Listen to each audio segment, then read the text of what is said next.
اللهم صل على سيدنا محمد وعلى آله وصحبه وبارك وسلم وصلوا عليه وسلموا تسليما. اللهم احفظنا من شرور أنفسنا ومن سيئات أعمالنا، فمن يهده الله فلا مضل له ومن يضلله فلا هادي له، وأشهد أن لا إله إلا الله وأشهد أن محمدا عبده ورسوله أرسله بالحق بشيرا ونذيرا. ورب اشرح لي صدري ويسر لي أمري واحلل عقدة من لساني يفقه قولي. پچھلے درس میں ہم نے پڑھا کہ حضرت صلی اللہ علیہ وآلہ وسلم کہ خفیہ زمانے کی تعلیم میں اور تبلیغ میں لوگ اسلام میں داخل ہونے شروع ہوئے. ابھی آپ نے کھل کر اعلان کر کے لوگوں کو اسلام کی طرف بلانا شروع نہیں کیا تھا. یہی وہی زمانہ تھا کہ دار ارقم میں لوگ جمع ہوتے اور آپ کے ہاتھ پہ بیعت کرتے اور حلقہ بگوش اسلام ہوتے. تو دار ارقم جو ہے وہ پہلا گھر تھا جو ارقم ابن ابی ارقم کا گھر تھا، جو انہوں نے وقف کر دیا تھا مسلمانوں کے لیے. اور یہ گھر جیسا کہ میں آپ سے پہلے عرض کر چکا ہوں صفا پہاڑی کے قریب واقع تھا، اور اس کا دروازہ بالکل پہاڑی کی طرف کھلتا تھا. تو جو یہاں سے آئے وہ اگر آپ نے دیکھا ہوگا حرم شریف سے زیادہ دور نہیں ہے، کعبۃ اللہ سے زیادہ دور نہیں ہے صفا مروہ کی پہاڑی. تو اگر بالکل صفا کے پاس کسی کا گھر ہو تو وہ بڑا واکنگ ڈسٹنس میں ہوتا ہے کعبے سے. خیر بہرحال یہ پہلا سینٹر تھا جو مسلمانوں کے لیے بنایا گیا اور وہ یہیں پہ ملا کرتے تھے. تو جب نبوت کا چوتھا سال آیا تو آپ صلی اللہ علیہ وآلہ وسلم نے لوگوں کو بلانا شروع کیا، دین کی طرف اوپنلی بلانا شروع کیا. اب ہم اس کے پس منظر میں دیکھتے ہیں کہ آپ صلی اللہ علیہ وآلہ وسلم نے پہلے 3 سال تو اس لیے نہیں بلایا کیونکہ ابھی تربیت ہو رہی ہے آپ صلی اللہ علیہ وآلہ وسلم کی بھی، اور the most important thing is آپ کو ابھی حکم نہیں آیا، کیونکہ نبی جو ہے نا اللہ کے حکم کے بغیر کوئی کام نہیں کرتے. جس کو قرآن بھی بیان کرتا ہے کہ ما ينطق عن الهوى ان هو الا وحی یوحى، کہ یہ جو اپنی زبان سے بیان کرتے ہیں نا یہ اپنے نفس سے بیان نہیں کرتے، یہ وہی بیان کرتے ہیں جس کا ان کو حکم دیا جاتا ہے، جس کی ان کی طرف وحی کی جاتی ہے. تو یہ اللہ کے نبیوں کا اور اللہ کے رسولوں کا مقام ہوتا ہے کہ ان کی بات چیت اور ہر چیز صرف اللہ کے امر سے ہوتی ہے. اور اس خفیہ تبلیغ کے دور کے زمانے میں مسلمان جیسے کہ ابن اسحاق بھی روایت کرتے ہیں کہ چپکے چپکے گھاٹیوں میں جا کر نمازیں ادا کیا کرتے تھے. اور یہ وہی زمانہ تھا کہ پہلی دفعہ مڈ بھیڑ ہوئی کفار مکہ میں اور مسلمانان مکہ میں. اور یہی اسی بات کو لے کر کہ ایک دفعہ کفار مکہ کے کچھ قریشی نوجوان ایک جگہ نکل آئے اور اس گھاٹی میں مسلمان نماز پڑھ رہے تھے، اور اس گروہ میں حضرت سعد بن وقاص رضی اللہ تعالی عنہ بھی موجود تھے. تو مشرکوں نے جب دیکھا کہ یہ نماز پڑھ رہے ہیں تو ان کو بہت غصہ آیا، تو اور انہوں نے دبا کے جو منہ میں آیا وہ بکنا شروع کر دیا. اب آگے بھی تو پھر قریشی تھے نا، وہ بھی تو غیرت والے تھے، ان کو غصہ آ گیا اور اس کے بعد جو ہے وہ لڑائی شروع ہو گئی. تو حضرت سعد بن ابی وقاص کہتے ہیں کہ میں نے ایک شخص کو پکڑا اور اس کے منہ پر جو میں نے مارا نا تو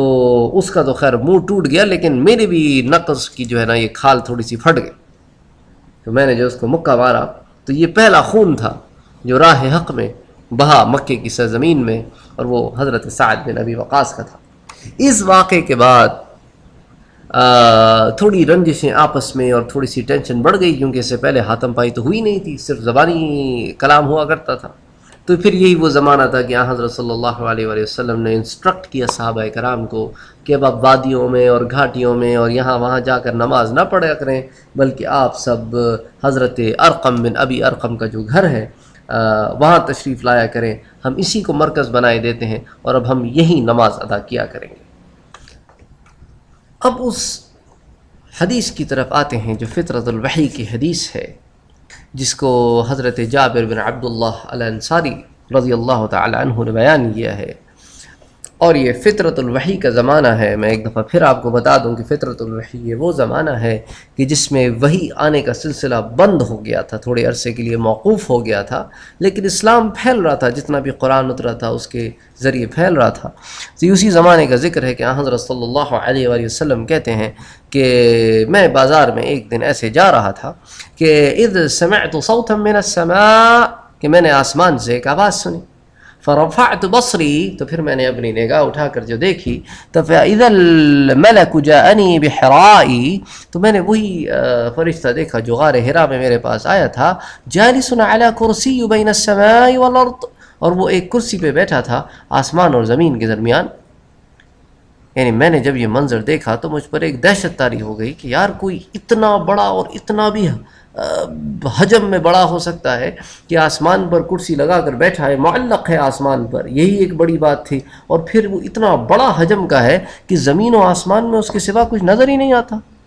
تو اللہ کے رسول کہتے ہیں کہ میں وہاں سے واپس لوٹ آیا، اور میں جب گھر آیا تو میں نے کہا کہ زملونی زملونی، کہ مجھے کچھ اڑا دو، مجھے کچھ اڑا دو۔ فانزل اللہ تعالی، پھر اللہ نے مجھ پر وحی نازل فرمائی، یا ایھا المدثر قم فانذر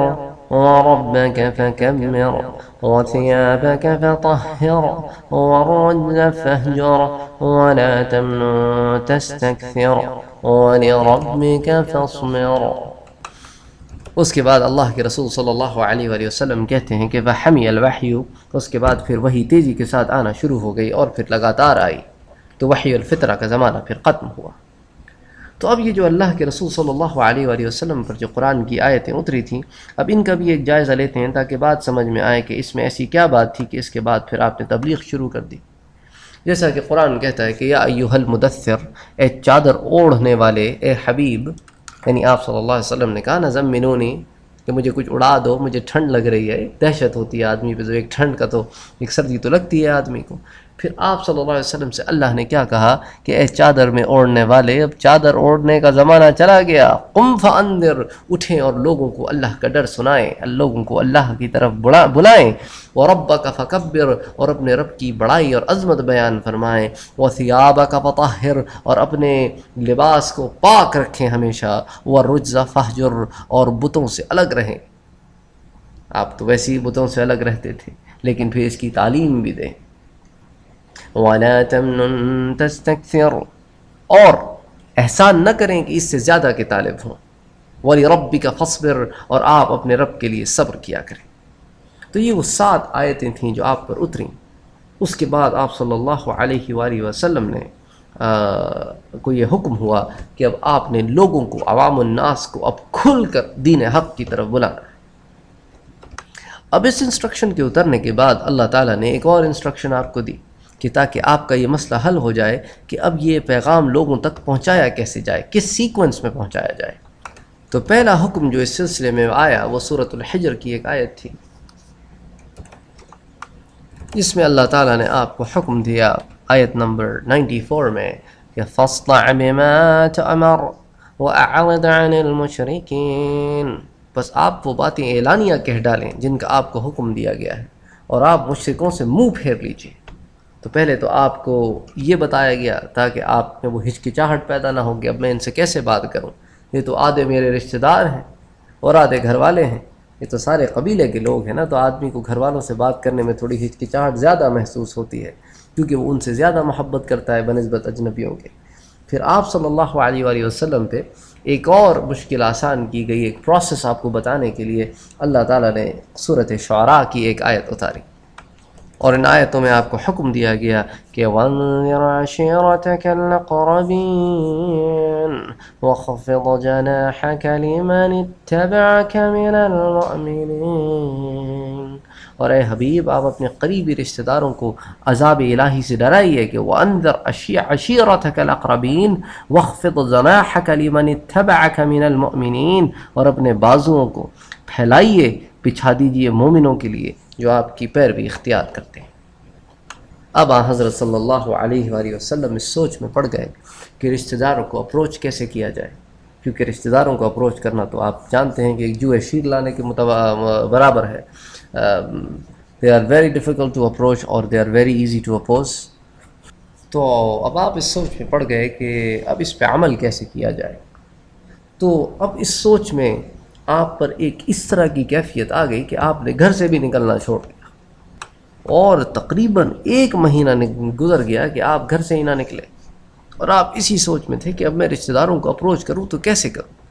کیونکہ پہلی ضرب اگر کاری نہ ہو تو یہ تو پھر میرے خلاف ہو جائیں گے، گھر والے ہی خلاف ہو جائیں گے، تو باہر والے کیا بات سنیں گے. تو اب ان کو کیسے حق کی طرف بلایا جائے. تو جب آپ کی یہ کیفیت دیکھی تو آپ کی جو پھوپھیاں تھیں ان کو خیال ہوا کہ شاید آپ بیمار ہو گئے، تو وہ ساری جمع ہوئیں اور آپ کی مزاج پرسی کرنے کے لیے آئیں. تب آپ نے اپنی پھوپھیوں سے فرمایا کہ مجھے کوئی بیماری نہیں ہے، بلکہ مجھے اللہ نے یہ حکم دیا ہے کہ وَأَنذِرْ عَشِيرَتَكَ الْأَقْرَبِينَ، اپنے رشتہ داروں کو دین حق کی طرف بلاؤ اور اللہ کے عذاب سے ڈراؤ. اور اب میں اس سوچ میں پڑ گیا ہوں کہ بنی عبد المطلب کو جمع کروں تاکہ انہیں اللہ کی طرف دعوت دوں. تو دیکھیں آپ کی پھوپھیوں نے کیا جواب دیا، حالانکہ آپ کے دین کو نہیں مانتی. کہتی ہیں ضرور جمع کرو، ضرور جمع کرو،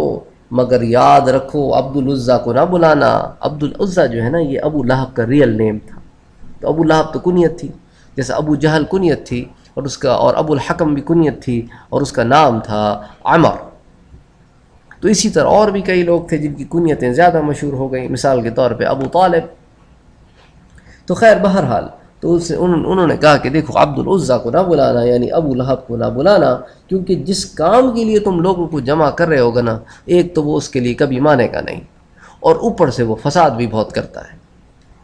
بہنیں تو جانتی ہیں نا، ہر بھائی بہن ایک دوسرے کی نیچر تو جانتے ہیں. اور اب یہ بھی سمجھ لیں کہ عبد العزیٰ کو ابو لہب کہتے کیوں تھے. لہب تو آگ کو کہتے ہیں، اور اس کو آگ کا باپ اس لیے کہتے تھے کیونکہ نہایت ہی حسین و جمیل آدمی تھا. یعنی اس کے رخسار گویا ایسے چمکتے تھے نا، لال لال، گویا جیسے کہ آگ کے انگارے ہوں. تو لوگوں نے اس کا نام ہی ابو لہب رکھ دیا. اسی لیے لوگ کہتے ہیں کہ نام بھی اچھے رکھنے چاہیے. دیکھیں نا، نام تھا نا آگ کا باپ، اور وہیں گیا ہے اللہ کے حکم سے. غرض بہرحال اگلے دن اللہ کے رسول صلی اللہ علیہ وآلہ وسلم نے بنی عبد المطلب کے پاس دعوت بھیجی اور تمام رشتہ داروں کو اپنے ہاں جمع کیا، اور ابو لہب کو بھی پیغام بھیجا، کیونکہ اللہ کے رسول ایسا نہیں کرتے کہ کسی کے ساتھ ناانصافی کرے. انہوں نے سب کو پیغام بھیجا اور ابو لہب کو بھی پیغام بھیجا، اور وہ بھی آیا. اس کے بعد حضرت صلی اللہ علیہ وآلہ وسلم نے ان لوگوں کو بلانے کا مقصد بیان فرمایا. تو ابو لہب نے آپ کی شان میں کچھ نازیبا باتیں کہی. اللہ اکبر! لیکن میرا مدنی ہے نا، اللہ کا نبی ہے، اور پھر سامنے چچا بھی ہے، چچا باپ کے بھی مترادف ہوتا ہے. آپ برداشت کر گئے، آپ نے کچھ نہ کہا. اس کے بعد ابو لہب نے ہاتھ میں ایک پتھر اٹھایا اور حضرت کے مارے اور کہنے لگا کہ میں نے آج تک کوئی ایسا شخص نہ دیکھا جو اپنے رشتہ داروں کے ساتھ اتنی غلط بات کرے اور اس طرح کا معاملہ کرے. اور اسی طرح ایک روایات جو صحیحین میں نقل کی گئی ہے، اس میں روایت ہے کہ حضرت صلی اللہ علیہ وآلہ وسلم نے قریش کو اپنے یہاں بلایا، اور جب تمام لوگ جمع ہو گئے تو آپ نے فرمایا کہ اے کعب ابن لوئی کی اولاد، اپنی جانوں کو جہنم کی آگ سے بچاؤ. اے بنی مرہ ابن کعب، اپنی جانوں کو جہنم کی آگ سے بچاؤ. اس کے بعد حضرت صلی اللہ علیہ وآلہ وسلم نے آگے فرمایا کہ اے بنی ہاشم، اپنی جانوں کو جہنم کی آگ سے بچاؤ. اے بنی عبد الشمس، اپنی جانوں کو جہنم کی آگ سے بچاؤ.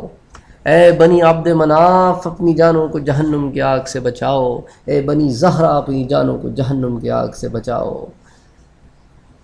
پھر آپ نے 2 ایسے جملے کہے جن کی ایکسپلینیشن بہت ضروری ہے. پہلے میں وہ جو دو جملے عرض کر دوں. پھر آپ نے کہا کہ اے فاطمہ، اپنے آپ کو جہنم کی آگ سے بچانا.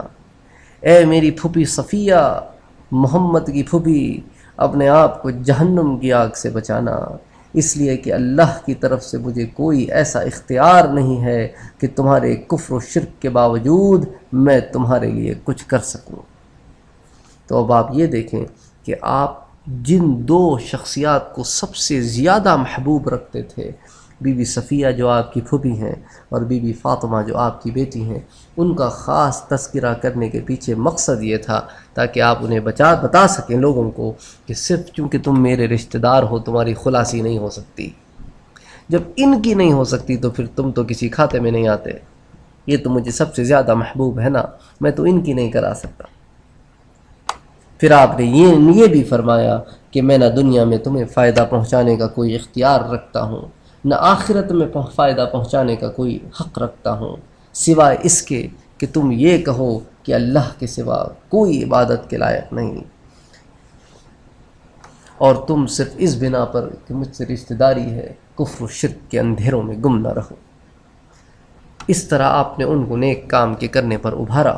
اور گناہوں کے راستے سے روکنے کی کوشش کی۔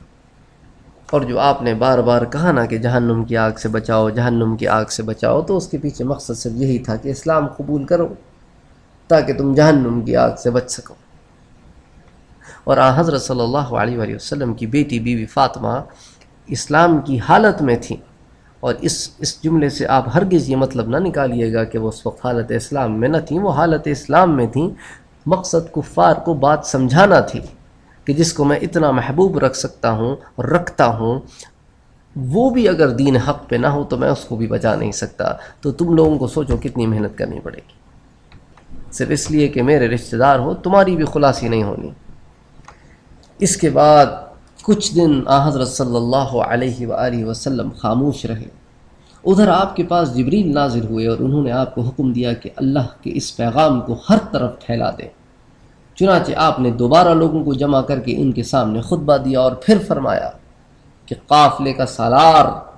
اپنے آدمیوں سے کبھی جھوٹ نہیں بولا کرتا۔ خدا کی قسم اگر میں ساری دنیا سے بھی جھوٹ بولوں تو بھی تم لوگوں سے کبھی جھوٹ نہیں بولوں گا، اگر میں ساری دنیا کو بھی دھوکہ دوں تو تمہیں کبھی دھوکہ نہ دوں گا۔ قسم ہے اللہ کی جس کے سوا کوئی معبود نہیں ہے کہ میں خاص طور پر تمہاری طرف اور عام طور پر سارے انسانوں کی طرف خدا کا رسول بنا کر بھیجا گیا ہوں۔ خدا کی قسم تم جس طرح سو جاتے ہو اسی طرح ایک دن مر جاؤ گے، اور جس طرح جاگتے ہو اسی طرح ایک دن حشر و نشر کے لیے دوبارہ زندہ کر کے اٹھائے جاؤ گے، پھر تم جو کچھ کر رہے ہو اس کا حساب تم سے لیا جائے گا، اور اچھائیوں اور نیک اعمال کے بدلے میں تمہیں اچھا بدلہ ملے گا، اور برائیوں کا بدلہ برا ہے۔ وہاں بلا شک ہمیشہ ہمیشہ کے لیے جنت ہے یا ہمیشہ ہمیشہ کے لیے جہنم ہے۔ خدا کی قسم اے بنی عبد المطلب، میرے علم میں کوئی ایسا نوجوان نہیں ہے جو اپنی قوم کے لیے اس سے بہتر اور اعلیٰ کوئی چیز لے کر آیا ہو جو میں تمہارے لیے لے کر آیا ہوں۔ میں تمہارے واسطے دنیا اور آخرت کی بھلائی لے کر آیا ہوں۔ حضرت صلی اللہ علیہ وآلہ وسلم نے جب اپنے رشتہ داروں کے سامنے اس تقریر کو ختم کیا تو اس وقت ابو لہب بدبخت بول پڑا۔ سب نے آپ کی اس تقریر کا جواب نہایت ہی نرم لہجے میں دیا سوائے ابو لہب کے۔ ابو لہب کہنے لگا کہ اے بنی عبد المطلب، خدا کی قسم یہ شخص ایک فتنہ ہے، اس سے پہلے کہ کوئی اور شخص اس پر ہاتھ ڈالے بہتر ہے کہ تم اسے خود ہی ٹھیک کر لو، کیونکہ خدا کی قسم یہ ایسا معاملہ ہے کہ اگر محمد کی بات سن کر تم مسلمان ہو جاتے ہو تو یہ تمہارے لیے ذلت اور رسوائی کی بات ہوگی، اور اگر تم نے دوسرے دشمنوں سے ان کو بچانے کی کوشش کی تو تم سارے کے سارے مارے جاؤ گے۔ اگر آپ تاریخ میں نظر دوڑائیں اور قرآن کا مطالعہ فرمائیں تو اسی قسم کی ایک بات فرعون نے بھی تو موسیٰ علیہ السلام کے بارے میں کی تھی نا۔ اللہ کے نبی کو اس نے کہا اپنی قوم پہ کہ یہ فتنہ پھیلانے آئے ہیں، یہ اور اس کا بھائی کون؟ اللہ کے نبی جو خود ہدایت کے سرچشمہ ہوتے ہیں۔ اب دیکھیں زبان ابو لہب سے وہی بات ہو رہی ہے کہ نہیں ہو رہی؟ اس لیے اللہ نے قرآن میں بار بار دوسرے انبیاء کرام کا ذکر کیا کہ حضرت صلی اللہ علیہ وآلہ وسلم کو بالخصوص اور بالعموم ہمیں اس بات کی تعلیم ملے کہ جو حق پر ہوتے ہیں انہیں کٹھن راستوں سے گزرنا پڑتا ہے، لیکن ان کو چاہیے کہ صبر کریں اور اللہ سے مدد مانگیں اور اللہ سے دعا مانگیں اور استقامت پر رہیں۔ تو فرعون نے بھی تو اپنی قوم سے یہی کہا تھا نا کہ هذان لساحران يريدان ان يخرجاكم من ارضكم بسحرهما ويذهبا بطريقتكم المثلى۔ کہ یہ جو دو لوگ ہیں نا، یہ جو دو بڑے جادوگر آئے ہیں، یہ چاہتے ہیں کہ تمہیں تمہارے دین سے ہٹا دے. یعنی آپ سوچ دیکھیں نا، اور وہی سوچ ابو لہب کی بھی تھی. وہ اپنی غلط دین کو دین سمجھ رہا تھا، اپنے غلط مذہب کو صحیح راستہ سمجھ رہا تھا، اور یہی حال فرعون کا بھی تھا. تو خیر بہرحال جب ابو لہب یہ بات کہہ چکا تو حضرت کی پھوپھی صفیہ بول پڑی. انہوں نے کہا بھائی کیا اپنے بھتیجے کو رسوا کرنے کا تمہیں اس سے اور کوئی اور طریقہ نہیں ملا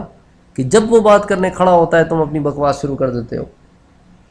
اور تم جانتے ہو کہ بڑے بڑے عالم ایک عرصہ دراز سے اس بات کی ہمیں خبر دیتے آ رہے ہیں کہ عبد المطلب کے خاندان میں ایک نبی ظاہر ہونے والا ہے،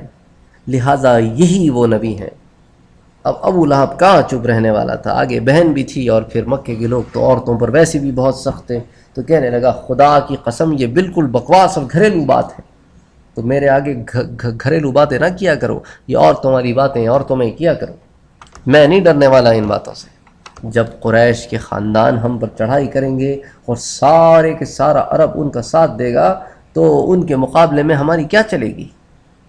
خدا کی قسم ہم تو ایک نوالے کے برابر بھی نہیں ہوں گے ان کے لیے.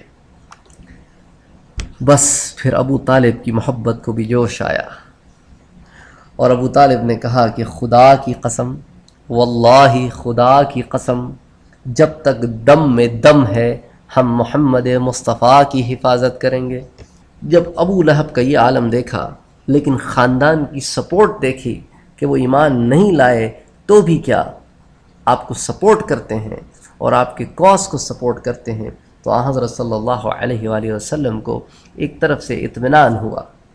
کہ چلو میرے سپورٹ پر تو ہے نا میرے قبیلے والے، بے شک مجھے نہ مانتے ہوں، اور یہ اس زمانے میں رواج بھی ایسے ہی ہوا کرتے تھے. تو پھر آپ نے ہمت کر کے آپ نے قریش کو مخاطب کرنا شروع کیا. اور اس کا پہلا انسیڈنٹ کچھ یوں پیش آیا کہ آپ صلی اللہ علیہ وآلہ وسلم کوہ صفا پر چڑھے اور آپ نے تمام قریش کو اسلام کی دعوت دی. اور اس زمانے میں ایک طریقہ ہوتا تھا کہ اگر سب کو اکٹھا کرنا ہے تو وہ ایک نعرہ لگاتے تھے، وا صباحا وا صباحا. اور چونکہ اس زمانے میں یہ گرد و غبار اور یہ الیکٹریکل اکوپمنٹس اور یہ مشینریاں ہوتی نہیں تھیں، تو اگر آپ کسی پہاڑ کے اوپر چڑھ کے آواز لگائیں تو آواز گونجتی تھی، اور مکہ تو ویسی بھی وادی ہے تو سارے لوگ جمع ہونے شروع ہو گئے. تو آپ صلی اللہ علیہ وآلہ وسلم جب سب جمع ہو گئے تو آپ نے فرمایا کہ اگر میں تم سے یہ کہوں کہ اس پہاڑ کے دامن سے ایک لشکر آ رہا ہے جو تم لوگوں پر حملہ کرنا چاہتا ہے تو کیا تم مجھے جھوٹا کہو گے؟ سب نے کہا کہ نہیں، ہم نے تو آپ کو ہمیشہ سچا پایا ہے اور آپ تو کبھی جھوٹ نہیں بولتے، آپ تو صادق ہیں، آپ تو امین ہیں. تب آپ نے فرمایا کہ اے گروہ قریش اپنی جانوں کو جہنم سے بچاؤ، اس لیے کہ میں اللہ کے یہاں تمہارے لیے کچھ نہیں کر سکوں گا. میں تمہیں اس زبردست عذاب سے صاف صاف ڈرا رہا ہوں جو تمہارے سامنے ہے. تو اول تو آپ نے گھر والوں کو اپروچ کرنے کی کوشش کی کہ 2 دفعہ ان کو دعوت عام دی اور اپنے پاس بلایا، اور اس دعوت میں ان کو کھلایا پھلایا. جب وہ کھا چکے تو اس کے بعد آپ نے اپنا پیغام ان پر بیان کیا. اور وہ کوئی چھوٹی موٹی دعوت بھی نہیں تھی، پورے خاندان کو بلا کر دعوت کرنا ایک دفعہ نہیں بلکہ 2 دفعہ کوئی آسان کام ہوتا ہے. یعنی آپ نے اپنے خاندان والوں کے لیے جانور ذبح کیے اور 1 مد گھیوں اور 3.5 سیر دودھ آپ نے پیش کیا، اس دعوت میں آپ نے خرچ کیا، لگایا. تو ایک بڑے سے برتن میں ساری چیزیں آپ صلی اللہ علیہ وآلہ وسلم نے ان کو پیش فرمائیں کہ اللہ کے نام کے ساتھ کھاؤ اور پیو. جب سب کھا پی چکے تب آپ نے پیغام پیش کیا، اور یہی طریقہ بھی ہوتا ہے. اور اسی طرح دوسرے واقعے میں ایک اور بات جو علماء کرام اپنی کتابوں میں نقل کرتے ہیں کہ پہلا جب واقعہ ہوا تو ابو لہب نے تو خوب شور و ہنگامہ کیا اور پہلی دعوت میں سب اٹھ کر چلے گئے. جب دوسری دعوت کا وقت آیا تو حضرت صلی اللہ علیہ وسلم نے پہلے کا سا انتظام کیا اور اسی طرح لوگوں پر اسلام پیش کیا. تو اس وقت جب آپ ان پر اللہ کا پیغام پیش کر چکے تو حضرت علی کہتے ہیں کہ پورے مجمع میں ایک خاموشی سی چھا گئی، لیکن حضرت علی بول پڑے کہ میں یا رسول اللہ، اگرچہ میں ان سب میں عمر کے لحاظ سے سب سے چھوٹا ہوں لیکن میں آپ کی مدد کرنے کے لیے تیار ہوں. خیر بہرحال اب ہم اس واقعے کی طرف آتے ہیں جو صفا پر پیش آیا. کہ اللہ کے رسول صلی اللہ علیہ وآلہ وسلم نے جب اعلان کیا کہ اللہ نے مجھے نبی بنایا ہے اور میں تمہیں ایک اللہ کی عبادت کی طرف بلاتا ہوں اور میں اللہ کا بھیجا ہوا رسول ہوں، تو پھر وہ بدبخت ابو لہب بول پڑا، اور اس نے بڑے ہی نازیبا اور سخت الفاظ استعمال کیے کہ تبا لکا یا محمد، نعوذ باللہ، کہ محمد تیرے ہاتھ ہلاک ہو جائیں، تیرے ہاتھ ٹوٹ جائیں، تو نے ہمیں اسی لیے جمع کیا ہے کہ سارا دن ہمارا تم نے غارت کیا ہے، برباد کیا ہے، اس لیے جمع کیا ہے ہمیں۔ اس پر اللہ نے پھر سورت اتاری کہ یہ بدبخت میرا مدنی آپ کو کہتا ہے اس کے ہاتھ ٹوٹیں اور یہ ہلاک ہو، کہ تبت یدا ابی لہب وتب ما غنی عنہ مالہ وما کسب سیصلی نارا ذات لہب وامرأته حمالة الحطب في جيدها حبل من مسد، کہ ہاتھ اس بدبخت کے ٹوٹیں اور یہ ہلاک ہو۔ اس نے آپ کو کہا ہے، اور اس کی یہ جو بیوی ہے نا جو اتراتی پھرتی ہے، اس کو بھی ہم گھسیٹیں گے اس روز اور جہنم کی آگ میں ڈال دیں گے۔ اللہ تھوڑی برداشت کرے گا کہ اس کے نبی کے بارے میں کوئی اس طرح کے سخت الفاظ استعمال کرے اور وہ اسے چھوڑ دے۔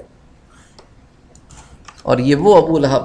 جو دوسری دعوت کے وقت یہ سمجھ رہا تھا، جب اللہ کے رسول صلی اللہ علیہ وسلم نے دوسری دفعہ اپنے گھر میں اپنے رشتہ داروں کو جمع کیا، تو یہ بھائی صاحب اس خوش فہمی میں تھے کہ اللہ کے رسول میری کل والی بات سے ڈر گئے ہیں، تو آج تمام رشتہ داروں کو جمع کیا ہے اور آپ خود اپنے زبان سے کہیں گے کہ بھئی میں نے جو بات کہی تھی میں اس سے پھرتا ہوں، اور جس نئے راستے کی طرف میں آپ لوگوں کو بلاتا تھا میں اس راستے کو اب خود چھوڑتا ہوں۔ لیکن جب آپ نے وہ بات وہاں پر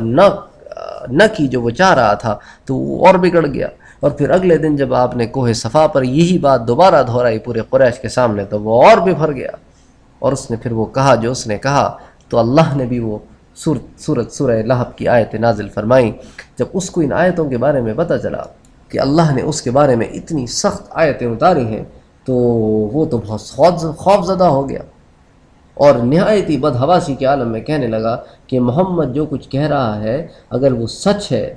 تو جو کچھ میں نے کہا تھا اس کی تلافی کے لیے مجھے کچھ کفارہ دینا پڑے گا۔ اور اسی بات کو پیش نظر رکھتے ہوئے پھر اللہ نے وہ آیت اتاری تھی کہ ما اغنى عنہ مالہ وما کسب، کہ نہ اس کا مال ہی اس کے کچھ کام آئے گا نہ جو وہ اس نے کمایا۔ لیکن جب سورہ تبت یدا کی خبر اس کی بیوی کو ملی نا ابو لہب کی، اور اس کو یہ بھی پتہ چلا، ام جمیل کو اس کا لقب تھا ام جمیل، جب اس کو پتہ چلا کہ اللہ نے اس صورت میں اس کے بارے میں بھی ذکر کیا ہے کہ اس کو بھی اللہ عذاب دے گا، تو ام جمیل جس کا اصلی نام عورہ تھا وہ اور بفر گئی، اور یہ ابو سفیان کی بہن تھی، تو ابو سفیان ابن حرب ہیں، تو یہ عورہ بنت حرب تھی، تو یہ غصے کی حالت میں نا چیختی چنگھاڑتی ہوئے ابو سفیان کے پاس گئی اور کہنے لگی کہ حل سمعت، تم نے سنا ہے کہ اللہ کے نبی نے میرے بارے میں کیا قرآن کی آیتیں سنائی ہیں لوگوں کو کہ مجھے ایسے عذاب ہوگا، مجھے ویسے عذاب ہوگا، مجھے ایسے عذاب ہوگا، تم میرے بھائی ہو، تم کچھ نہیں کرو گے؟ تو ابو سفیان کہتے ہیں کہ میں گھر سے نکلا، ابھی میں گھر سے نکلا ہی تھا، میں واپس آ گیا تو میری بہن کہنے لگی ہیں تم جس کام کے لیے گئے تھے اس کو کر آئے، اللہ کے رسول سے میرا بدلہ لے آئے؟ تو ابو سفیان کہتے ہیں کہ یار میں تو نہیں جاتا۔ اس نے کہا کیوں، تمہاری مردانگی کو کیا ہوا؟ ابو سفیان کہتے ہیں کہ اللہ کی بندی میں ابھی گھر سے نکلا ہی تھا کہ یہ سامنے اتنا بڑا سانپ بیٹھا، اس کو پھلانگ کے کون جائے گا؟ یہ سانپ جائے گا تو پھر میں بعد میں دیکھوں گا۔ تو وہ کہتی ہے تم سے نہیں ہوگا کام، تو وہ خود نکلی اور اس نے اللہ کے رسول صلی اللہ علیہ وآلہ وسلم کو ڈھونڈنا شروع کیا، اور چیختی چلاتی ہوئی اپنا گھر سے نا ایسا ہاون دستہ لے کر آئی، جس کو ہم پرانے زمانے میں مسالے پیسنے کے لیے استعمال کرتے تھے نا، وہ ہاون دستہ لے کے آئی اور اللہ کے رسول صلی اللہ علیہ وسلم کو دیوانوں کی طرح ہر طرف ڈھونڈتی پھر رہی ہے۔ اور اس وقت آپ صلی اللہ علیہ وسلم حضرت ابوبکر کے ساتھ بیٹھے تھے، تو حضرت ابوبکر نے اس کو دیکھا تو حضرت سے عرض کیا کہ یا رسول اللہ یہ عورت بہت زبان دراز اور بدتمیز عورت ہے، آپ کی چچی ہے، اب چچی کچھ بولے گی آپ آگے سے شاید کچھ نہ بولیں، تو بہتر ہے کہ آپ یہاں سے چلے جائیں ورنہ یہ بکواس کرے گی اور آپ کو تکلیف ہوگی۔ تو آپ صلی اللہ علیہ وآلہ وسلم نے فرمایا ابو بکر فکر نہ کرو، وہ مجھے دیکھ نہیں سکتی، آنے دو اس کو۔ تو جب وہ وہاں پہنچی تو اس نے پہنچ کر ابو بکر سے کہنے لگی کہ اے ابو بکر، تمہارے دوست نے مجھے بڑی ذلیل و خوار کیا ہے، اس نے میرے شان میں کچھ ایسی آیتیں بیان کی ہیں جو میری شان کے مطابق نہیں ہیں، تو تمہارا دوست یہ جو شعر پڑھتا ہے نا، اس میں میری بڑی توہین ہوئی ہے۔ تو حضرت ابو بکر نے فرمایا کہ بی بی، وہ شعر نہیں کہتا، وہ اللہ کا رسول ہے اور اس نے تجھے ذلیل نہیں کیا۔ تو وہ کہنے لگی کہ ابو بکر، میرے نزدیک تم ایک سچے آدمی ہو، تم جھوٹ نہیں بولتے، اور یہ کہہ کر وہ وہاں سے چلی گئی۔ لیکن جانے سے پہلے کہنے لگی کہ قریش کے لوگ جانتے ہیں میں ان کے سردار کی بیٹی ہوں۔ اس کا اشارہ تھا بنی عبد مناف کی طرف، جو حضرت صلی اللہ علیہ وآلہ وسلم اور اس کے مشترکہ دادا تھے، یعنی جد امجد میں سے تھے۔ تو میرے متعلق کوئی اس قسم کی بات کرے، کسی کی جرت نہیں ہو سکتی، تو اللہ کے رسول نے میرے خلاف ایسی بات کی ہے تو مجھے تکلیف بہت پہنچی ہے۔ اچھا، حضرت نے ابو بکر سے یہ بھی کہا تھا کہ جب یہ آئے نا تو اس سے پوچھنا کہ میرے پاس اور کون ہے۔ تو جب یہ آئی نا تو حضرت ابو بکر نے اس سے پوچھا کہ تم میرے پاس کسی اور کو دیکھتی ہو؟ تو جب اس نے حضرت ابو بکر کے منہ سے یہ سوال سنا تو کہنے لگی کہ ابو بکر، تم مجھ سے مذاق کرتے ہو، خدا کی قسم تمہارے پاس تو کوئی بھی نہیں ہے۔ تو جب وہ چلی گئی تو حضرت ابو بکر صدیق نے حضرت صلی اللہ علیہ وآلہ وسلم سے پوچھا کہ یا رسول اللہ، وہ آپ کو کیوں نہیں دیکھ سکی؟ تو آپ نے فرمایا کہ ایک فرشتہ مجھے اپنے پروں میں چھپائے ہوئے تھا، تو اللہ نے مجھے اس کی آنکھ سے اوجھل کر دیا۔ اور ایک روایت میں یہ الفاظ ہیں کہ آپ صلی اللہ علیہ وآلہ وسلم نے فرمایا کہ وہ مجھے دیکھ ہی نہیں سکتی تھی، میرے اور اس کے درمیان ایک آڑ پیدا کر دی گئی تھی، کیونکہ اس وقت حضرت صلی اللہ علیہ وآلہ وسلم سورہ بنی اسرائیل کی آیت تلاوت فرما رہے تھے، وَإِذَا قَرَأْتَ الْقُرْآنَ جَعَلْنَا بَيْنَكَ وَبَيْنَ الَّذِينَ لَا يُؤْمِنُونَ بِالْآخِرَةِ حِجَابًا مَسْتُورًا۔ اور جب آپ قرأت پڑھتے ہیں، وَإِذَا قَرَأْتَ الْقُرْآنَ، جب آپ قرآن کی قرأت کرتے ہیں، جب آپ قرآن پڑھتے ہیں، تو جعلنا بینک وبین الذین لا یؤمنون بالآخرہ، تو آپ کے درمیان اور ان کے درمیان جو آخرت پہ ایمان نہیں لاتے، ہم پیدا کر دیتے ہیں حجابا مستورا، ایک ایسے پردے کو حائل کر دیتے ہیں جس کی وجہ سے وہ آپ کو دیکھ نہیں سکتے۔ تو خیر، بہرحال وہ جو ہاوندستہ اپنے ساتھ لے کر آئی تھی وہ واپس لے کر چلی گئی۔ اور یہ ام جمیل کا کیریکٹر بھی بڑا چغل خور اور لگائی بجائی کرنے والی کا کیریکٹر تھا، اس لیے اس کے بارے میں حطب کا ورڈ استعمال کیا گیا ہے، اور یہ اللہ کے رسول صلی اللہ علیہ وآلہ وسلم کے خلاف افواہیں بھی پھیلایا کرتی تھی۔ خیر، بہرحال یہ حضرت صلی اللہ علیہ وآلہ وسلم نے جب اپنے رشتہ داروں کو اپروچ کیا تو یہ ان رشتہ داروں کی طرف سے ریاکشن تھا، اور خاص طور پہ ابو لہب کی طرف سے ریاکشن تھا۔ پھر آپ نے عوام الناس میں جب بات پھیلانی شروع کی تو یہ عوام الناس کا ریاکشن تھا۔ تو انشاءاللہ اگلے درس میں ہم ان ریاکشنز کو پڑھیں گے جو قریش نے حضرت صلی اللہ علیہ وآلہ وسلم کی طرف اور آپ کے اصحاب کی طرف کیے اور آپ کی ذات کی طرف کیے۔ وما علینا الا البلاغ۔ اللہم صل علی سیدنا محمد وعلی آلہ وصحبہ وبارک وسلم وصلوا علیہ وسلم تسلیما۔